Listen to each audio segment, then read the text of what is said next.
Ladies and gentlemen, welcome back to another episode of Under the Radar Season 4. Now today we're talking about Bryce Griggs, my guy, the dog.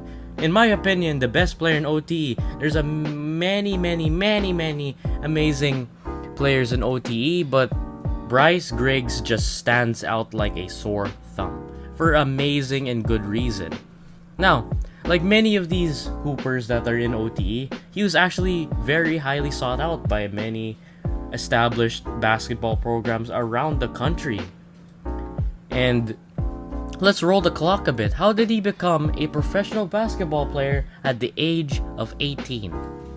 Bryce Jamal Griggs was born on September 10, 2003 in Missouri City, Texas.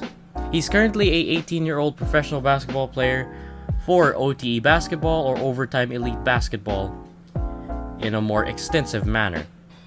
Bryce is a 6'2" point guard that plays for one of the three teams, Team Elite. Bryce has always been a talented hooper ever since he caught basketball fans and spectators' eyes when he was still in middle school, captivating fans with his highlight plays and ball handling and his handles. Now, Bryce has always been the top of his class ever since he was a middle schooler. With Hightower High School, because of his impressive performances averaging 20 points per game along with 8 assists, you know what? He decided to play freshman high school basketball. And you already know, ladies and gentlemen, how freakishly athletic or freakishly large a lot of ballers are during their freshman and sophomore season. Like, ages like 15, 16, that's when shit goes crazy. Like, you have an intense growth spurt. You end up dunking on people all of a sudden. Since, at the age of 13, you couldn't even touch the rim. And he decided to play high school freshman varsity at the age of 14, 2 years ahead of his class. Literally a 14-year-old going against 16-year-old. Bryce also shifted teams in AAU. Normally, he'd play with Nike teams in AAU every single summer.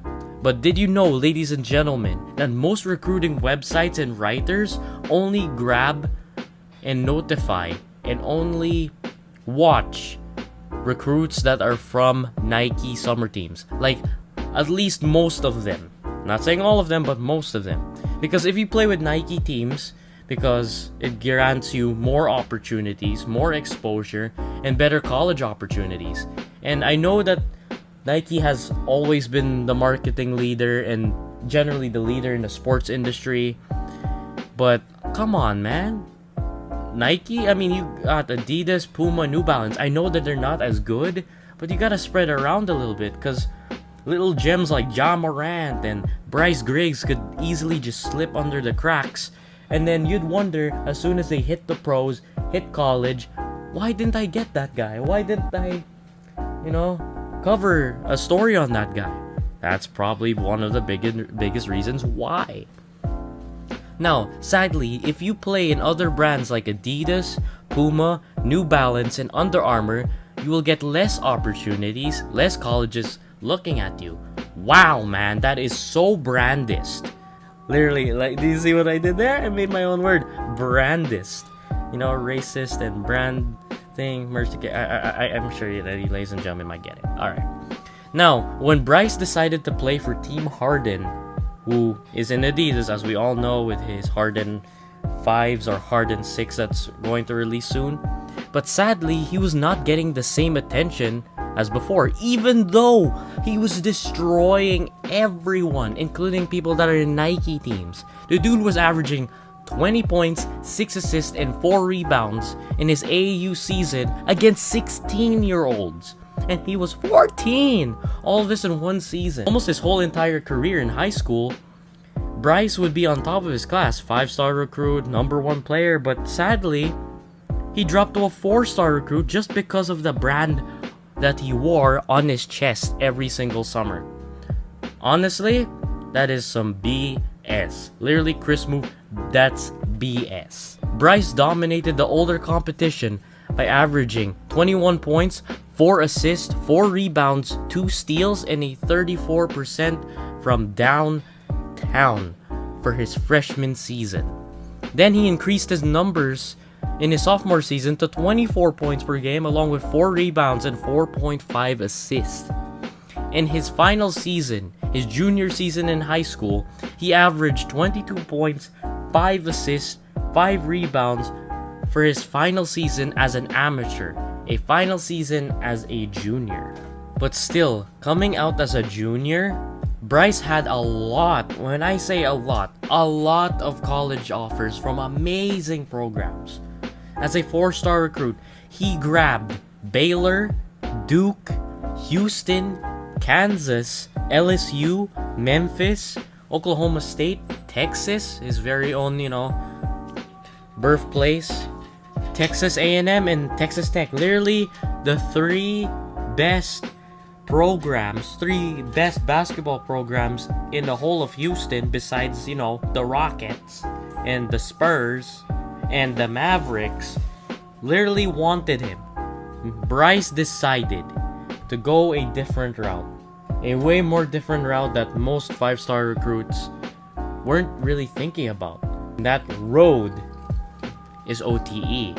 Now, if you ladies and gentlemen, Harry, why did he go to OTE? It's so new and, we're kind of unused to it and stuff. I'm like, yes, I get it that you ladies and gentlemen are unsettled with OTE, but honestly, I like what they're doing. I am completely for it. To me, right now, there's only one con to me that I just identify with OTE, but the rest, man, you got me. You have me. You can have me. Literally, I'm very, very convinced because, man, they're doing something different. Instead of the NBL line or the G League, they're providing the excitement, Because what makes OTE such a good place to be is you learn so much things at the same time. You literally learn from mentors like Kevin Ollie, I think he's a 13-year NBA veteran, and the main investors, right?